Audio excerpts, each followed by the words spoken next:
Hi, Jack. Derek Foley from Ireland here. Could you just, you've won a World Cup, you've won a World Cup without the URC, and now you're trying to win a World Cup with the URC. Could you just tell us what the difference between the Six Nations teams you've noticed and the Rugby Championship teams? What is the melding into Europe given you? I think the big difference is obviously probably from a, how can I put it? There's multiple factors, but the first one is obviously the weather. So in the Southern Hemisphere, I think the game has the tendency to be a little bit quicker because we always play our games, a majority of the times, in good fair weather, hard pitches, where when you play in the URC and you play over December, January, February, I mean, and you go and play at Connacht, or you go, I mean, it can be treacherous. So you have to adapt your style of rugby to get a result. Where I think in the Southern Hemisphere, you pretty much, it's the odd game that you will have to adapt your style of play to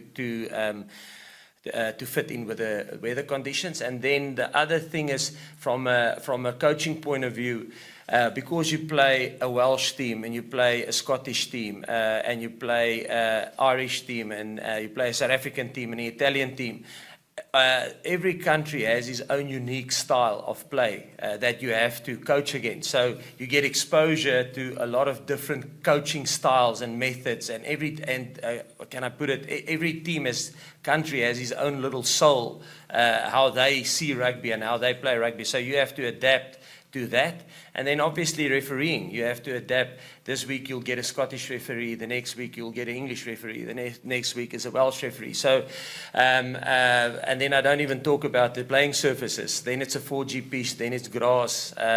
So I think that you have to be a lot more adaptive. In the Southern Hemisphere, probably altitude is the one thing, and the time zones, the travel that you have to adapt to, which is something in the Northern Hemisphere.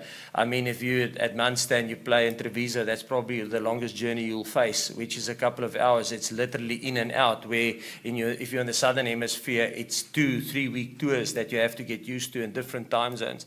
So I would say that's probably the difference in the two competitions.